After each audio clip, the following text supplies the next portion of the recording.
नमस्कार सर, मेरा नाम राजू है। इन्वेस्टर एजुकेशन प्रोग्राम में आज हम बात करेंगे टाइप ऑफ म्यूचुअल फंड का। टाइप ऑफ म्यूचुअल फंड में बेसिकली दो तरह का ही टाइप होता है, इक्विटी एंड डेट। इक्विटी का दूसरा मतलब है शेयर, मतलब आपका पैसा मार्केट में लगाएगा, कंपनी में लगाएंगे, शेयर में लगाएंगे, इसको इक्विटी बोलते हैं। तो इसको एक उदाहरण से समझते हैं। एक फेमस स्वीट्स का दुकान है जो खूब चलता है, दूर दराज से लोग इनके पास स्वीट्स खाने के लिए आते हैं। तो इस दुकान के ओनर को एक थॉट आता है कि क्यों नहीं उस शहर में एक दुकान खोल दिया जाए, जिस शहर से यहाँ लोग स्वीट्स खरीदने के लिए आते हैं, उतनी दूर से यहाँ आते हैं, तो क्यों नहीं उसी शहर में एक छोटा सा दुकान खोल दिया जाए।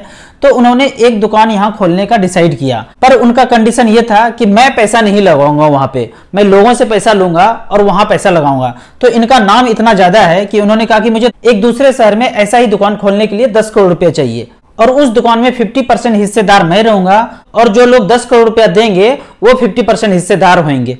तो इस तरह से 10 लोगों ने डिसाइड किया कि 1-1 करोड़ रुपया हम देते हैं और ये सब शुरू हो जाता है। मान लेते हैं कि 1 साल के बाद इस दुकान से प्रॉफिट हुआ 2 करोड़ रुपया, तो 2 करोड़ में 50% तो हिस्सेदार ये खुद मालिक ही हैं, तो 1 करोड़ रुपया इनको चला गया। बाकी 1 करोड़ रुपया 10-10 लाख रुपया 10 लोगों में बट जाएगा, क्योंकि वो प्रॉफिट हुआ। शेयर मतलब क्या होता है, ये 1-1 करोड़ का शेयर लिए हुए हैं, मतलब हिस्सेदारी लिए हुए हैं। शेयर का शाब्दिक अर्थ है हिस्सेदारी। इन्होंने इस दुकान में 1 करोड़ का हिस्सेदारी लिया, इन्होंने 1 करोड़ का हिस्सेदारी लिया, इन्होंने 1 करोड़ का हिस्सेदारी लिया, तो टोटल जो प्रॉफिट हुआ 2 करोड़। 2 करोड़ में 50% तो हिस्सेदार मालिक ही हैं, वहां चला गया, बचा 1 करोड़।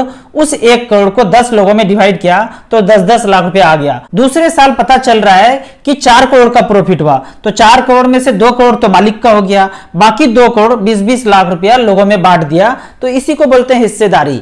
तो जितना प्रॉफिट होगा प्रॉफिट के भी हकदार होंगे, लॉस होगा तो लॉस का भी हकदार यही लोग होंगे। मान लेते हैं कि लॉकडाउन में ये दुकान खुला ही नहीं, तो किसी को भी कोई प्रॉफिट मिलेगा ही नहीं। अब एक दूसरा सिचुएशन आता है कि शेयर मार्केट में ये खरीद बिक्री क्या होता है। मान लेते हैं कि मोहन नाम का इस व्यक्ति ने 1 करोड़ का शेयर इसमें लिया था, पर ये चाहते हैं कि मैं ये अब इसमें हिस्सेदार नहीं रहना चाहता हूं।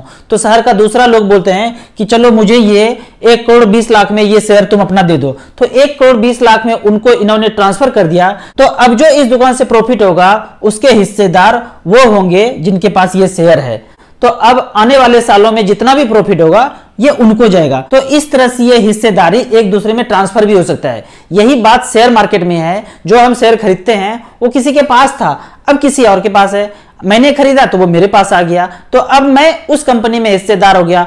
अब जो कंपनी प्रॉफिट करेंगे उसका लाभ मुझे भी मिलेगा। तो ये तो एक दुकान स्वीट्स के बारे में हुआ। आप इसी तरह रिलायंस, मारुति, हीरो होंडा सबके साथ कंपेयर इसी तरह से कर सकते हैं कि पूरा का पूरा मार्केट इसी से चलता है। किसी एक कंपनी को खड़ा करने के लिए बहुत सारे पैसे की जरूरत होता है, वो एक आदमी नहीं लगा पा रहे हैं, इसीलिए हम सभी से पैसा लेके वो एक कंपनी खड़ा करते हैं और उस कंपनी में हम सारे लोग हिस्सेदार हैं।